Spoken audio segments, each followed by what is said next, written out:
Hey guys, here in Dodge County and rolling up on Winslow.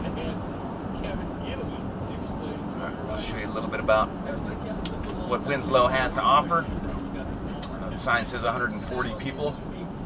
I think that's you got Jan's Mini Mart, you got beer. I don't think that place is open. Alright, looks like they're doing some work over there, so I'll show you Jan's or Jan's, I don't know. Yeah, that place is not operational. So if you're high and dry, you probably better go someplace else. Alright. So Winslow, it flooded really badly. Washington Street. We'll turn after the railroad tracks here. So Winslow flooded really badly in because 2019 flood, the Elkhorn River, and I think there's also a creek that was involved. Really got to Winslow, and a lot of people had to move out of Winslow because their houses were destroyed. Looks like some houses made it.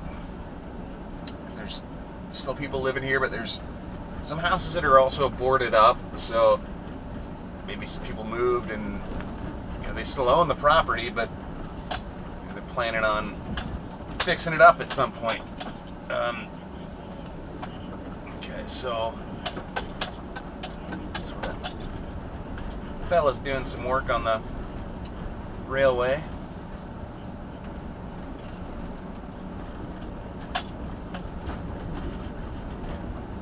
But yeah, one of the residents, and actually who the town was named after, was the patriarch on the show Family Matters, Carl Winslow.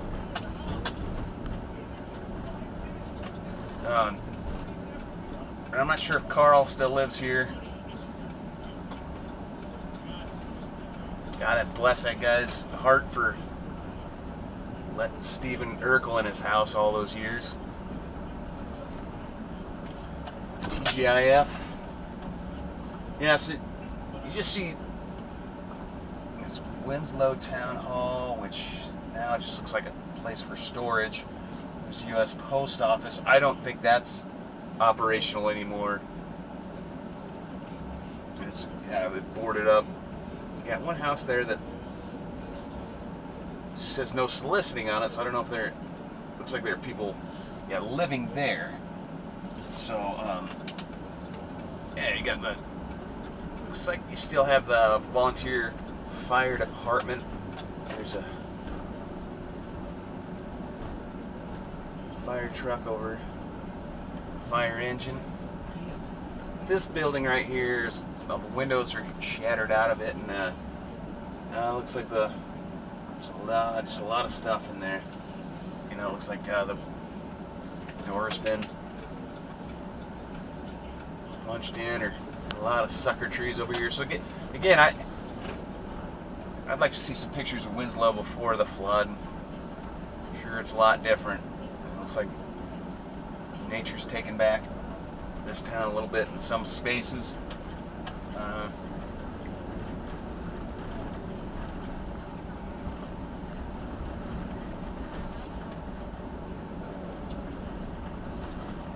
house looks like an old church right there that maybe not, maybe just a house. Yeah, it's kind of sad that happened. And you see in front of us there's a levee there that I think was breached. That being in the floodplain, there's most towns like Ewing have a levee. That doesn't even, that flood in 19 was definitely 100 years flood.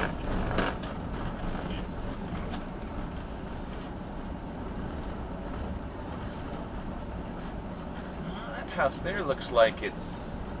Maybe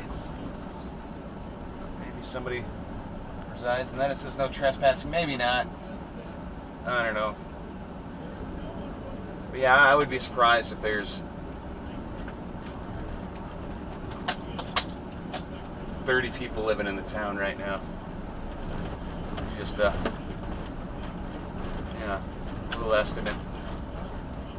But there's not much else. We have a couple garages over to the. Oh, that's the fire station. Yeah, there's the Ewing water tower. But yeah, that's about it for Ewing. And hopefully that the town that can get back on its feet after the flood. All right, so this road here I take a left here. This will take me to Hooper. Not Hooper, Hooper. All right, so yeah, you got a levee here, but it was, got breached. Crying out loud.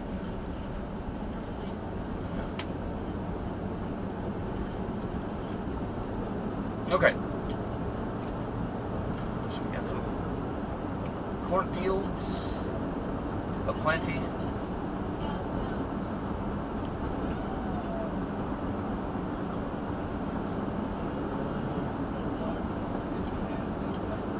Nice barn over there with a Husker Inn on it. I had to imagine all this was underwater too. I don't know about Hooper, if it took the brunt of any of the flooding, but Hooper's a really nice town, and it doesn't look like it has hardly any flood damage from what I've been through there. So yeah, post down in the comments what if Hooper took any flood damage in 19. If you're extremely bored.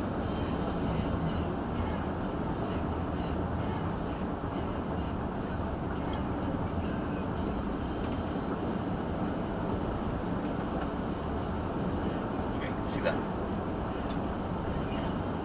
Hooper water tower off in the distance.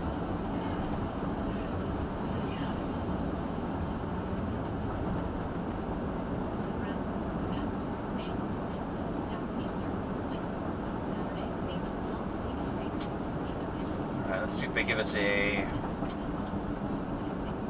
population sign on this county road. I doubt they do, but that's okay. I'd say Hooper probably has almost around 1,000 people, I would say. There's the Hooper, Nebraska wastewater pumping station. We've got a church over to the right, the Hooper Medical Building, sorry, that's over to the right, and then over to the left we have a church, guessing Lutheran. Redeemer Lutheran Church, yes. Alright, let's keep going straight here. Slow down. It's a nice residential area here. Houses look like they're all lived in, so I don't think that they probably had much storm damage, because you can't really see any houses that aren't being lived in here. Everything seems to be operational, no barred up doors or for sale signs or anything. I imagine it's probably one of those towns that's hard to find